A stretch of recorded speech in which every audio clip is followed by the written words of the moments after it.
Good evening, First Mint Fest. We are almost there. It has been almost 3 full days of festival activities. And honestly, it's kind of sad that it's almost done, but it does have to end. And we're saving the absolute best streams for last. Now, there's anything wrong with the other stuff we've seen. It's all been fantastic. We've had some great announcement today from some of the Flow partners and other great companies who've been at First Mint Fest, some great speakers, panelists the last couple of days. And we have a really great one for you now.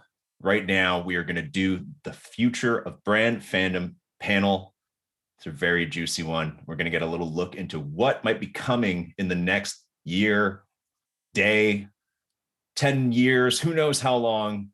But we all know that in crypto, a week can feel like a couple of years. So we'll try and keep that timeline kind of concise, but we'll talk about a few different topics. We've got some great guests for you, and I will be joining you for the entire panel. Actually, I will be moderating it. So as you guys know me, I'm LG. I'm the founder of the First Mint, and this is First Mint Fest. And we've got Katie Tedman from Dapper Labs, Justin Taylor from Twitter, and Natalie Johnson from Nuno. Guys, before we even get into it, I do want you to give a proper introduction of kind of just, what I just want to know what you guys are working on today. That's it. Just tell us. I don't want the whole background. Tell me, like, what are you working on right now? Katie, let's start with you. What am I not working on right now? I think would be a shorter list to cover. It feels like so much is going on right now between the Flow ecosystem and all of the stuff that's happening with NBA Top Shot, and then some new partnerships that we've announced or we haven't announced. So I think we've had the same North Star since the very beginning, kind of bringing great technology and great fan experiences. And that's what I spend all day, every day working on. Wow. Okay. That's although it must be long days right now, Katie. There's so much happening with Flow and Dapper and Top Shot. It seems like every day Top Shot is just, announcing something new and exciting and really making the most of the off season. Yeah, I mean, the team has expanded like crazy. I feel like hello to anyone on the team who's watching this who I haven't met yet. I can't wait to meet you one day. But we're just, I feel like we started with a stellar group of people, and we're just like bringing in such amazing, awesome people that are creating great partnerships, doing great activations. I went to the game 5 of the finals, met the group that was in the suite. Like, so much stuff going on. That's so awesome. And it's really like a whole team effort, and everybody's putting in long hours, but they're totally worthwhile hours. Awesome. Very exciting time in the summer. Thank you for that. Natalie, let's get to know you a little bit. We need to know what Nuno is. That's probably the most unknown here for our group, but we know that it is coming soon. So give us a little sneak peek of that and what you're up to these days. Yes, we are building a really exciting marketplace for all things fashion, NFT, visuals, collectibles, all those assets that we know and love, those iconic moments of time of fashion history, as well as digital wearables. So real utility to some 3D skins and making them universal and plugging them into any different metaverse that you want to be playing in. Wow. Okay. Well, that's we had a few metaverse conversations today. We had Sandbox on. We were all in Crypto Voxels yesterday. So very curious to see where that's going to go. That's something very hot. I feel like there's a lot of metaverses being developed. So keen to see when we're going to see some of the Nuno stuff. And Justin. Yes. My friend, what is Hey, buddy.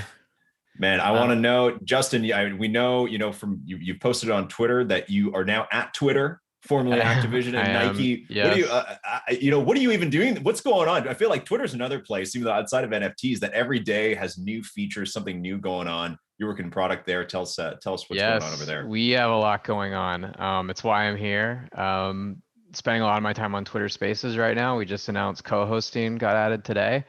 But that's what I'm spending time on. Twitter Spaces. We have some new products rolling out soon as well.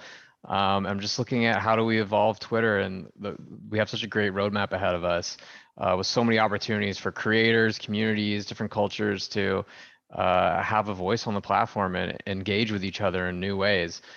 So to put it in crypto terms, I'm very bullish about Twitter, and I'm really excited about what we're building. Man, I do have to say that it's like up until about a year ago when I started diving into this stuff, it's like, first of all, I'd never been on Discord. So that was a new thing. But I had a Twitter account that was kind of like, I would post things that like two people would like, and they were just like obscure remarks about different sports like hockey or whatever. But Yeah. now I'm like, man, if there wasn't Twitter, I don't know what I would be doing, in NFTs. Like I just feel like so much of the scene is there. So it's cool that, you've taken a great interest in NFTs and now working at Twitter as well. And, definitely, I'm sure you're thinking about that in the back of your mind of, what else can Twitter develop that'll better serve, the NFT community that they would love. So co-hosting is a great one. That's something First Mint will immediately use, on our next spaces. So Good. cool. Well, let's dive into it, guys. Like I think, you're all brand folks, right? And brand now is a term that's been evolving over the last couple of years, over the last decade, and maybe a little bit different than it used to be. I think a really nice kind of general question is, as brands have become lifestyles, they've started to develop experiences. As that's changed, and really, some of the younger generations have looked for more from the brands that they love and that they attach to. What is that role for a brand in the fan's life? Like, what is that kind of one-to-one, one-to-many relationship supposed to be like? Katie, I'd love to hear from you first. Yeah, I spent most of my career on the brand side of the table rather than kind of the tech side of the table where we are now. So before I joined Dapper, I was with the NFL and the NHL before that, and other sports related stuff in the past. And I think the thing that I always think about is how fragmented it's become for brands to talk to their consumers. And what I think is really interesting about what NFTs have brought to this equation and what's going on in kind of the future of the brand is that the brand has to bring value. It's not just about shouting and hoping people see it. It's about creating a two-way street with fans. And that's kind of what sold me on CryptoKitties, but ultimately what generated kind of the ideas for Top Shot, where if you're a brand and you're thinking, I just have to reach as many fans as possible, like you are mega doing it wrong. It has to be about value and it has to be about authenticity. And you have to really provide something that fans want, and let that, the thing that Top Shot does is let them capture that. And that is like a new level. And we don't even know what could happen next with that. But I think it's really about this like value exchange that hasn't always been a two-way street and now is being forced into it. I love to hear, like, what are some examples of the brands now? And we can use NFT brands or the brands that you guys are helping to bring into NFTs as well. But like, what's a good, like, are there any like recent examples of like where a brand is like, yes, we've heard you, we've heard our community, we're going to start doing that, we're going to kind of pick that up? I mean, I would say something that people expect brands to be socially conscious now, which is something that's very different than it would have been 5 or 10 years ago. So they expect their brands to also uphold the ideals that they believe in. I saw some really amazing campaigns like Ulta did with helping transgender youth, which I really, really loved. And I think that's something we can all expect from brands is we don't just see them, we just don't see it as Katie said, we don't see it as a product you just you buy and take home now. It's a living entity that you expect to uphold certain social inclusive behaviors. And I think it's great. It's a push from all of us being socially conscious and expecting it of our brands. And seeing brands having a more active voice and standing up for what's right is really important. And then the others, it's like marketing 101 in college it's 10 times easier to keep the customer you have than get a new customer, right? So investing in that relationship long term is only gonna help matters. And even Katie, like what some of the stuff that Dapper's done around just just challenges and stuff like that. It's investing in the people that are part of your ecosystem, which I really love. I love that. Yeah, it's true. And I feel like we're seeing that, even in Top Shot has been a good example where you've ended up, people have kind of banded together into a lot of sub communities, right? And it seems like kind of Top Shot, Dapper, you guys are starting to look at different ways to kind of, speak to them individually even, or even kind of find, what people are liking and what that's going to be. Natalie, on your end, the fashion side is, I'll be honest, like that's the industry that is this furthest away from me, right? It's like more the sports, crypto, nerds at their computers kind of crowd. So like just from your end, whether it's bringing them into NFTs or whatever, like what is that what is that role for some of those like bigger fashion brands? Like what are they supposed to be doing, especially these days, right? So I'm sure Yeah, fashion's changing a lot. but look, we're all wearing clothes, right? So, you don't need to be like a fashionista to still, get dressed every day. And I think the opportunity is people and the next generation are really involved. I mean, look at us, right? We're all on a digital chat right now. I've got a background up. I'm surprised we're not all wearing filters at the moment. And so people in these immersive environments are going to want to customize their avatars, and the opportunity lies with, just as you were saying, Justin, you align with a brand because it stands for certain things, and you're going to want, just instead of the standard yellow t-shirt, you're going to want maybe an organic t-shirt that's you've micro transacted and donated to help some cause that's important to you. And I think that's where brands have a big opportunity here. If they just, as you said, Carly, echoing you, if they just come into this space and purely are going for land grab and just trying to grab revenue stream, don't think they're going to get a lot of success. But I do think as well, there's what we're trying to carve specifically at Nuno is we want that inclusive environment, and we do really want to bring women into this space because, as you said, it's quite male dominated and we want a safe space for women gamers and fashionistas to come and be able to interact with this, because it's not just for men, and men too. We want everyone. I think the fashion stuff is so fascinating. Like the concept, just I think about it through the lens of sports, because I think about everything through the lens of sports. But this concept of spending your whole day online and curating your persona and like that representing you, whether you've made a conscious decision that it's the same as you in real life, or if that's more of you than in real life because you're shy or because that's the way that you express yourself. This like concept of whether it's fashion or culture or just the trend of being able to showcase that in an authentic way, I think is going to be like super fun to follow. Yeah. And, I'm really passionate about helping brands with their pricing strategies, and attracting consumers that want to participate with the brands because they love them, but they might not be able to afford to participate with them in real life. And so, they can still buy and wear and engage with the brand, but at a much more reasonable and affordable way of doing so. And it's not just necessarily replicating what we're doing in the real world.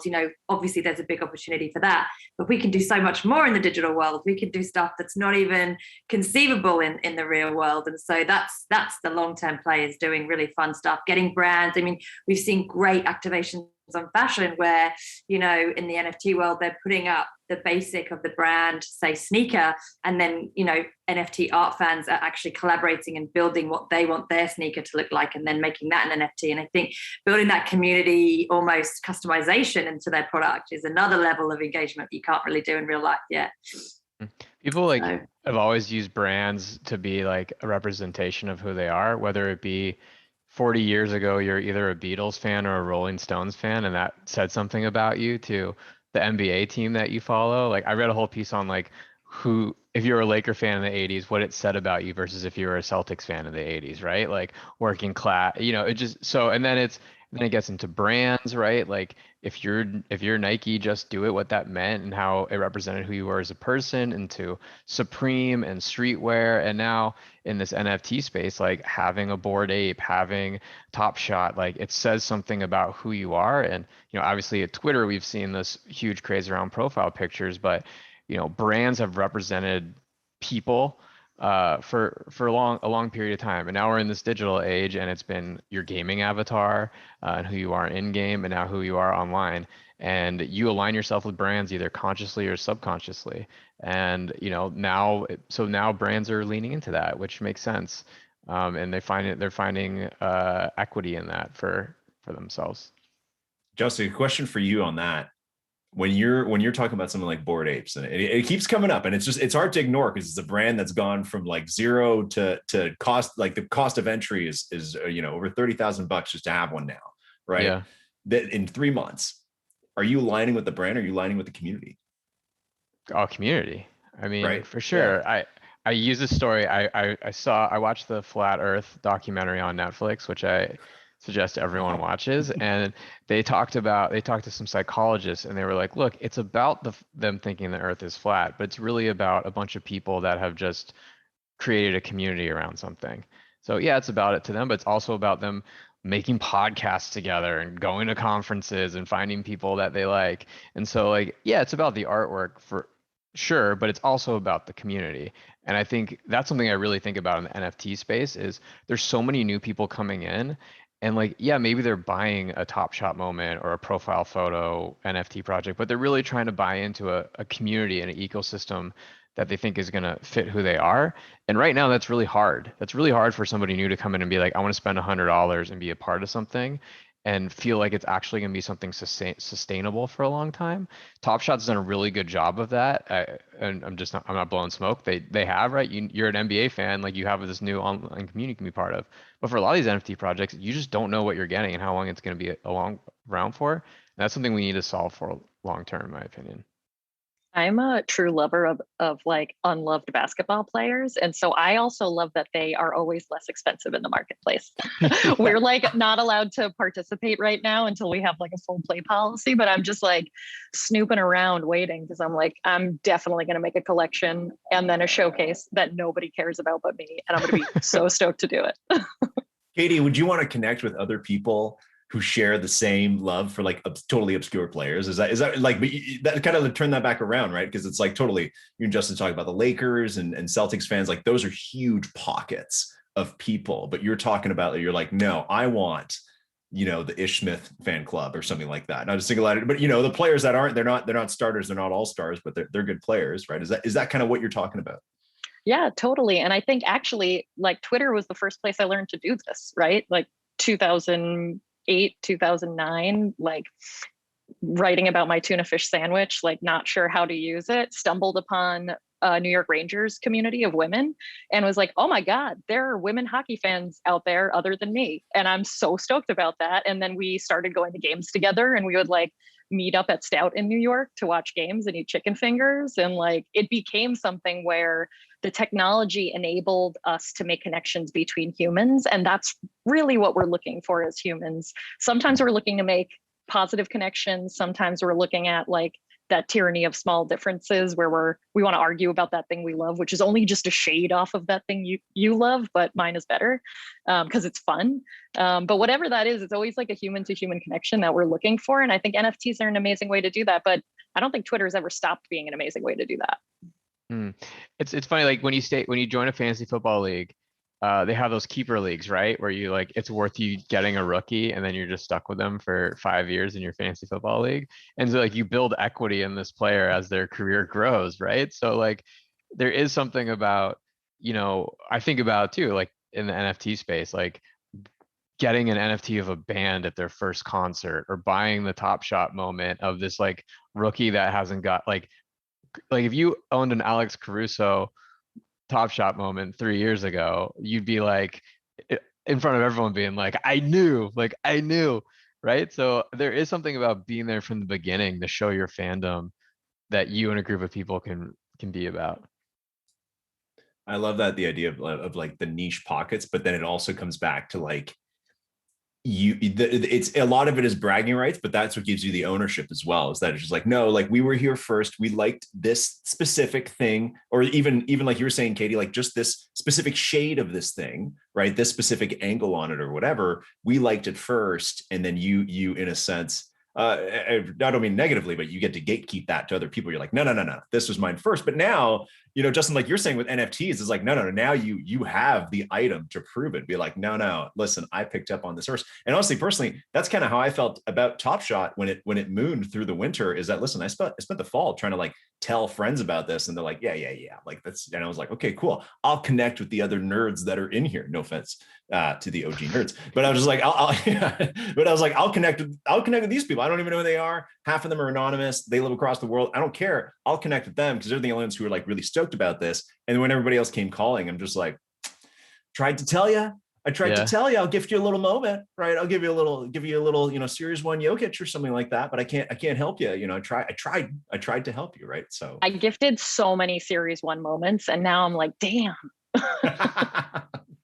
But I love the idea of Um, someone had a series one moment of some under the radar player, and then in 3 years, Top Shot's like, hey, by the way, if you've held this guy for the last 3 years and now he's winning, you know, so, he made first team all NBA, like you get something because you believed and held him over this whole entire period. Okay, so I outside want of to throw something random out here. Okay, with please. the fans that I'm feeling from all of you, like what we were trying to do, just to give it context because it's a bit abstract, is imagine the jersey on the guy of the clip that you're talking about, and there's a one of one. It's at the particular game when he scored that dunk or whatever it is. Please ignore my lingo. I'm not into basketball that much, but and having the bragging rights of being able to wear that jersey as a filter or in the metaverse, and you've got that one from that day. That's what we, want to be bringing, and it's like that even deeper level of connection to the fandom and the community. And then, you can flip it and share it amongst your friends because it's a one of one. There's never going to be more than one, and those are the moments of history that we want to bring, to people. I think what NBA did as well that was amazing is like the players themselves have profiles. You can literally, they're verified. You can go and see what they've been collecting. You can't do that in real life. You've got their Instagram, but it's a bit curated. You've got their Twitter. Someone else might be even running that for them. But, with the profiles, you just really feel like it's another level of fun to participate with people that you look up to. So, yeah, it's very cool. That's a great example because I always, whenever there's some kind of like, hey, here's a game worn jersey from this player and enter this giveaway to get, I'm always like, that is such an abstraction for me. Like the idea that this guy thousands of miles away he's going to finish the game, he's going to take it off, he's going to sign it, and then he's going to give it, it's going to go to like 12 different people. Eventually they'll draw my name and it's going to come in the mail. It's going to come to me. Like that to me, I'm like, I don't even care. Like, I don't even know. How would you know if it's even the same thing? And with NFTs, you could argue the same thing, but it's like, I would rather it's like the game ends, he does some kind of digital signature, and then boom, they're like, here's the digital jersey. It's one of one from this record game that, Alex Caruso had or whatever, his first 50-point game or whatever he's going to do. And then it's like, boom, it's in my wallet 30 seconds later and I've got it. Yeah, and I'm like, okay, yeah, I haven't, I don't like, even when people are like, they're giving away their shoes from the game, I'm like, I don't want stinky shoes, man. I just want the memorabilia. What we've heard players associations talk about, which is super dope, is the potential to use biometric. So you would like, the player would thumbprint in, which is like another awesome step that you're like, that was legit. Like this is literally touched by for the purpose of delivering it to me. I love That's that. cool. I like that. Let's make this happen, Carly.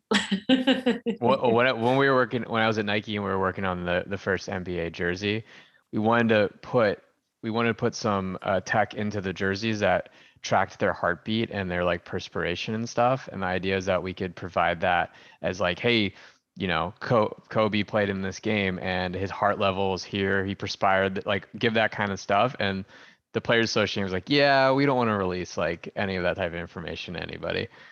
Like it's too much. I was like, all right, we just thought it was a deeper level of like fandom. Well, there's a little bit of like a two-sided piece to that. One is like, what is going to potentially impact the contract negotiation? And so like biometricing into a NFT delivery is not going to make a coach not like offer you more money or whatever, not a coach, a GM. Yeah. But like, certainly there are interesting pieces in that biometric data that could be used as long as it doesn't like impact contract negotiations. Again, I just like put on my league hat. I was like, how dare you? Yeah, it's creepy. I know. I like that. Even that's like, that's the kind of possibilities that I feel like now, right? And Justin, you're talking about 5 years ago and they're like, no, forget that. Right. And then Katie, you got a bit more of the story there, but it's like, at the same time now I feel like we're starting to, especially with NFTs, crypto, it's like, we're getting into the part where there's technology that could maybe enable that in a far more fluid way, but also it's making some of those institutional brands maybe think more in that way. Right. And now you're seeing so many brands just already in the last 6 months or even the last couple of years in the NFT space take such massive leaps that there must be just an unbelievable amount of FOMO from other brands who are just kind of watching. Right. And, that's kind of where I kind of want to take the conversation next is like, if you're, let's say today you're some big Fortune 500 brand, and you just discovered NFTs this morning. Like you got some tweet about NBA Top Shots doing something cool, sending people to Vegas Summer League, whatever it is. and you're just like, oh, what is this NFT thing? You read about it, you're like, I'm in, sold. How do I start? Like let's say, obviously these are the big juicy targets in the space. We all want to see them come in. The big stores of intellectual property, right? And Dapper Flow, you guys are doing a great job, kind of if some of your partners bringing some of them in. But if you're brand new to NFTs, you've got all this IP, you're a global brand, people love you. How do you start? Oh, so I can tell you the brands that I talked to, the big things. Yeah. One is the IP and the legal issue is a massive one. Like, how is my IP, if I'm gonna put a Nike swoosh into a NFT, who owns it, who can sell that mark, who can do things with it? Like, there's a massive discussion just around that in general. Second is what chain do I invest in? Do I make this on Ethereum, Flow, whatever? 3, what's the platform that I'm going to be on? And 4 is how does it supplement my other business? Like, great, I make a Taco Bell NFT over here, but how does that actually going to make people go spend more money at Taco Bell? So, there needs to be a connection in. So a lot of brands, at least I've talked to, don't want to just try something random. They're trying to figure out, how do I integrate it into my ecosystem of what my business is and how it's going to help me grow collectively as opposed to on the sideline over here. So that's what I'm seeing, is because it's such a fractured market right now. Big business is looking for legal support, platform support, and integration support into their existing products. I'm not hearing that from some of the biggest brands in the world. I'm hearing them say out of one side of their mouth that they're like, we want to have a long-term strategy to this. And out of the other side of their mouth, my executive team wants us to make $1 million doing this. And so we're like always in this trap where really the first thing I always say to a brand is take revenue out of the equation. If you take revenue out of the equation, you have the possibility at least to do something that's cool for people. And if you do something that's cool for people, revenue will come. The thing that the NBA did that like unshackled us was gave us no revenue targets. And that allowed us to build something that we thought was fun as fans for fans without having to be like, well, if we don't launch this month, then we'll never hit that revenue target. And how are we going to do that? And the executives are going to be mad. They were like, no, build something cool. And we just we're so lucky to have a partner like that. And also to be able to tell that story now to other brands and say, the NBA was willing to give us the leeway to do something cool. If you want to do something cool and lasting, and you want to look 10, 20 years down the road of what this is going to look like, take money out of the equation. Stop thinking about how many millions you're going to make off of NFTs. Think about how you're going to deliver value to the people who love your brand. Think about the things they love and how you can make that interesting in a digital space, but stop talking about money. Love this. Can you go and chat to some of the fashion brands, please? That's such a great position to be in too, though, Katie, right? That it's like you guys had the great partner in the NBA. And now when you're walking in there and you're talking to these other, big brands, you just be like, hey, no, like, listen, we've got this proof of concept that it's like, once they trusted us and they let us go to work, we made something really special. So that kind of, that's a great, chip to throw on the table, right? It's just like, no, we know what we're doing. You got to do it our way. Don't come in and just, start looking for the money. So I like other people should point to it too, though, right? They didn't have to build it to say, look at how that thing over there worked. It worked well because we didn't have to worry about it. They did something that was fun. We have this amazing idea, and we know this is an amazing idea because we're fans, because we've talked to fans of your brand, because we're owners of your brand. Give us a chance to do this. And I think to a certain extent, there has to at this point, there's going to be some kind of revenue exchange, right? It would be unrealistic to be like, okay, a great brand is going to give us, a completely blank slate, but there has to be reason to it. There has to be math to it. One of the things we hear most at this point, because there are so many new crypto companies who are cashed up, is new companies are offering like crazy offers to brands. And we're always like, do you want this product to be around for many years? Do you think that they can market with that spend with just you? Do you think that they're going to be able to hit their minimum guarantees? Or do you think that this kind of deal is going to drive them into the ground? And not just because we want to win your business, but because you shouldn't be driving startups into the ground. Yeah, man, what a struggle right now. Here's a question for you, actually. It's almost like the flip side of that is if you're a brand and either you're talking to Katie and you guys are, they're thinking about it, they're thinking about, giving you guys the reins, but then also they've got the same concerns that like Justin kind of, laid out. That's like, okay, there's legal, there's IP, somebody's going to want to see some money somewhere, right? And we're a brand that makes money, so we need to find a way to make money here. Is there risk in waiting, right? Because in NFTs, it's like day to day, like even personally, I'm just like, oh, shit, we're not doing enough first mint. We need to do all this other stuff, just like, and right now we're in the middle of this giant festival. We brought all these people together, and still I feel like I have this FOMO of more stuff we could be doing in NFTs. And we're just this like little nascent, like media brand, right? So I could imagine some other brands, they might be waiting patiently. They're listening to some smart people like you guys, but at the same time, it's like, man, it's like every day sometimes feels like an eternity in NFTs that of stuff you missed on. So if you're a brand and you're like, hey, we're not even going to think about this for a year, is that okay? Is that safe? No, it's not about not thinking about it for a year. It's about coming up with that vision. The vision for NBA Top Shot from day one was that we wanted to capture the best moments that happen on the court in the NBA, which are the things that NBA fans love most. We wanted to memorialize them on chain, and then we wanted to provide a great environment for a community to grow in. So it's not like we said, here's our feature set, here's our roadmap, like for 20 years down the road. We said we have a North Star. And I think that North Star in almost every case is something that a brand knows. They know their customers. And this is a conversation I have all the time where they're like, well, what should we do? And I'm like, tell me about your business. Tell me about your merch business. Tell me about your media business. Tell me the thing that fans ask you most for. Tell me what your customer care team hears, because those are the things that you already know. You know many of these things off the top of your head.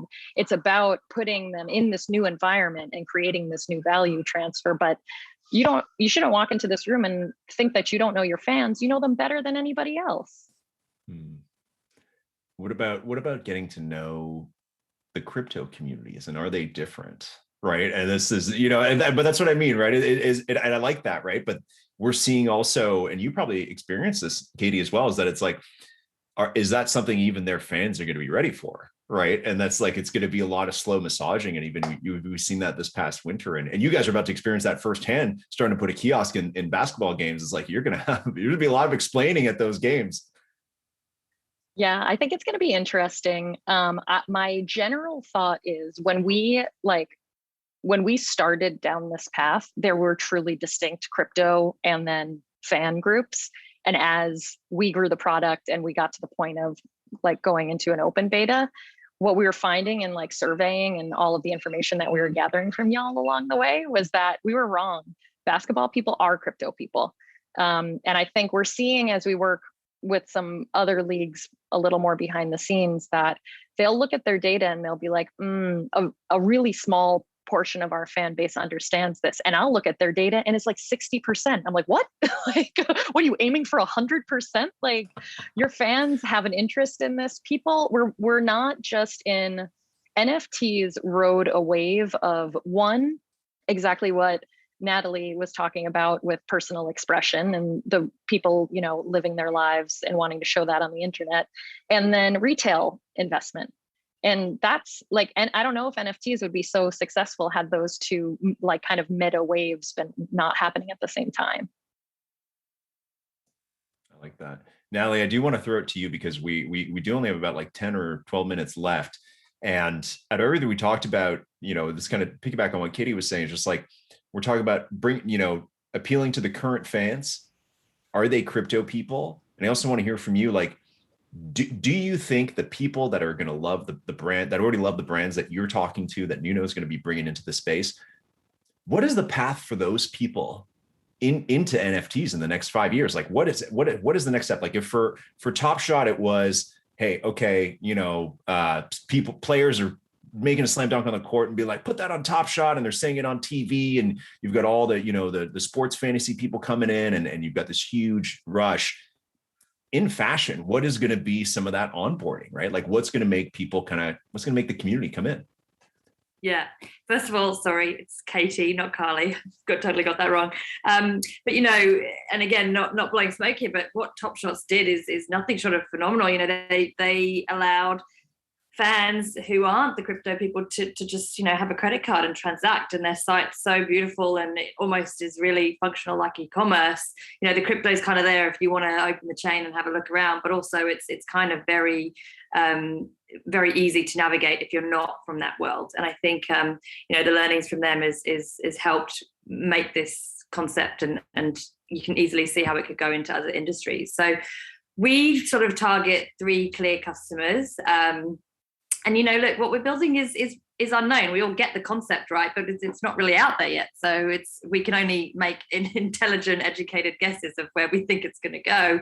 But we've clearly got, you know, the fashion army, I like to call them, that we want to bring into this space. You just need Apple Pay. You know, you might not necessarily be a gamer, but you might definitely want to customize yourself on social media or the like with filters. We've definitely got the gaming crowd. You know, they've already proved that this model is good in binary examples of big brands going into games as skins, but it's kind of this one-off marketing PR grab. It's just a sort of limited edition of a few skins, and then you can only wear it in that game. It's not very commercial and long-term, but they've definitely proved the model. And then we've got this crypto community, which is like the vigilantes. You know, they're out there, they're so passionate, and they really know what they're doing. And it's like, if we can attract them as well to come on this journey and engage, because it's, as I said, you know, it's a particular sport industry that deepens their fandom or something like that, that's going to engage them, then we want to, you know, we want all 3 of those groups on the books, and I think there's room for all of them. I think the secondary market is a huge thing for fashion and apparel too. As you look at like Nike sells a Jordan for $160, someone buys it and someone flips it for $700 a week later, and you're Nike and you're like, I just missed out on $600. Like same thing, a Louis Vuitton purse or whatever it is, and you think like, where's my percentage of that aftermarket? And there's ways that, you know, I mean, you sell the NFT of the Jordan shoe and you let it flip hands for 3 months, and then you give it to the person that has it, and then you actually get a piece of that aftermarket sales. So there's a huge opportunity in high fashion, and I think to let brands capture a piece of that market. 100%. I mean, ethically, it's like, do we damage the files? Do we slowly make the files over time look vintage? I don't know. There's that ethical dilemma of this pristine bag that we might sell, and 50 years later, it's like there's still this beautiful NFT file. But yeah. But isn't that great? Like, wouldn't that be amazing? It's at this point, it's like, I wish I kept my whole Tupperware of clothes from the 90s, because I would be like living large. I had a question for you, Natalie. Do you think that as AR gets more and more, and like the ability to customize filters to a human body gets more and more like technologically advanced, that is going to blow fashion NFTs wide open? Yeah, 100%. I think the company to follow the closest for this is definitely Snapchat. They I came from the body mapping and virtual try-on space for 5 years ago, which is definitely a long way away as what it is now. And you know, Snapchat, you can go in and live, they're rendering sort of, you know, filters onto you live, which there's still work to go. It looks a bit digital, but it's definitely the best I've seen in market. They're just acquiring companies like every few months, and they're so cool with what they're doing. So I've definitely got my eye on them. But yeah, the more utility and use cases we can get these digital files out to customers, the better that it's going to be, right? I don't care where our customers use this file. I want them to use it wherever they want to use it. And so yeah, we need it's for once, I think we're at this point in our lives where the tech isn't quite where the consumer demand is, and normally it's actually been the other way around, right? But I think consumers are like, yeah, this makes sense, I want it, and we're like, okay, just let us build it. It's not quite looking right yet. So yeah, it's kind of funny. I've been so curious for years where all that is going, right? Because we've seen so many examples of it. You know, I remember a couple of years ago, it was like the IKEA app was like, okay, throw it. You can look at the couch in your living room and stuff like that. I'm like, okay, we're getting somewhere with some kind of application, but it's like, in no way have I been personally compelled to go and use like some kind of AR app or goggles or anything like that, right? But it's like, I know there could be a point where I would be like, maybe that technology is going to have its iPhone moment, right? Where it's like, there was totally mobile technology before, but then it's like, as soon as, you know, Steve Jobs stood there and was like, look, you can build apps for this and I can zoom in on the photo. It was like, oh, I need that right now. Right. So it's like, I'm waiting for that moment. And that's kind of a good segue to, for each of you, I want to go one at a time. All these themes combined, obviously we're talking NFTs and brand and fandom. to you, like, what is the blue sky? And whether it's 5 years away, 10 years away, 5 months away, I don't care. Whether it's for the company you're working with or just in general for the industry, what is that blue sky that you're like, when we get there, that is going to be like, wow, that's where this technology, this industry has changed the way people interact with their communities, their brands. Like, what is that kind of like shining star example or just speculative example? Natalie, I'd love to hear from you first. Amazing. Yeah, I really believe everyone will have a 3D universal digital wardrobe, hopefully with us. And they've collected these assets, and they're technically able to be ported into a multitude of metaverses, not just this is my Roblox file for Roblox, this is my this for this. It's like I buy one file, it unlocks every possible avenue to go in any world I want to go into, and that's it's just part of life. It's like, oh, I'm getting myself dressed, I'm getting my digital self dressed, and off we go. So that's where I would love I love the world to go. I could see Katie's eyes thinking, like, I could see, I don't know how much Katie's doing genies or anything, but I could see her just kind of be like, whoa, I know what you're talking about. Katie, let's go to you next. Absolutely. I'm like not a futurist at all. My brain is like, I want to drink red wine with CJ McCollum. And I want to do that because I have the greatest NBA Top Shot collection of CJ McCollum. So I think this great future is going to be this blending of online and offline, where it's not just about entering contests, it's about your fandom really truly meaning something. So not quite as concrete, but I was like, wow, that future sounds amazing. Well, before we go to Justin, Katie, I do want to ask you, I love what you said about your 90s wardrobe and how that would be this like treasure trove. Would you, okay, Katie, here's a question for you. And Natalie, you should be listening.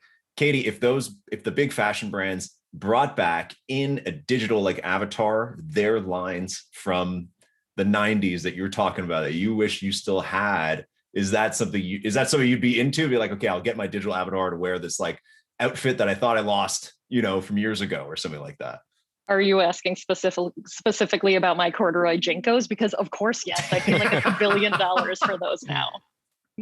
Combing the archives is sort of our number one priority, and getting those assets that are so iconic for the brand. That's the biggest play for us, because we're bringing back stuff you can't get anymore, right? And the 90s are on trend, so it's just a lot of fun to bring it back and give it a new lease of life, right? It's very cool. That's it.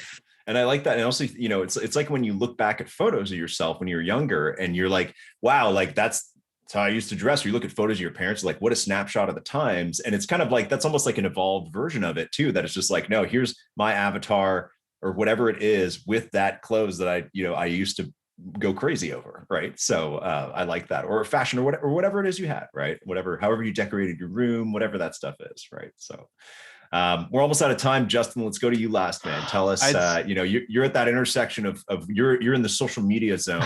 Social media has totally changed what we've been doing for the last 15 years. So tell us on your end, man, like where are we going with all this? Well, I mean, someone who's in social media, but then also worked in gaming.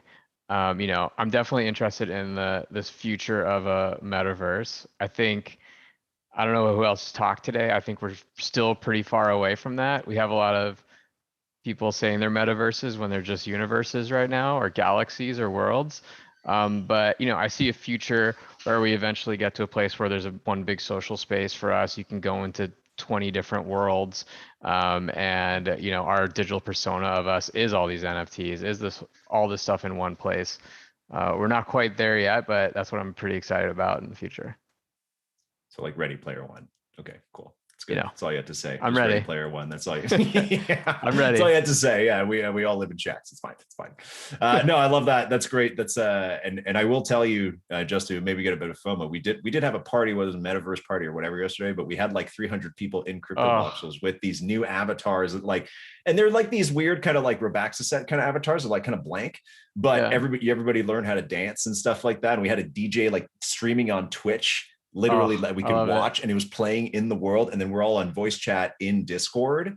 and we're kind of like doing a walkthrough. So that was the closest it felt to being like, I'm at an event right now. Like I'm legit. And then I cracked a beer and I was like, and I was kind of dancing the music by myself. And I was like, I'm interacting.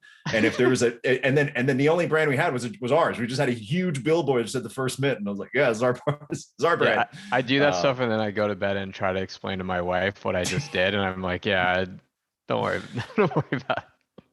Awesome. Well, you three, this is a wonderful conversation. We go on for hours, but thank you for coming to First Mint Fest. Really appreciate you guys making the time to be on the panel. I'm sure people have learned a lot, or gotten a lot of insight from the chat today. We're going to hang out in 15 minutes. We have the unofficial NBA Top Shot Collector's Choice Awards coming up. Myself, the real Phil D, and members of the community, and followed by the closing ceremonies of First Mint Fest. Nice. Thanks, everybody. Thank you. Thanks for having us. Bye.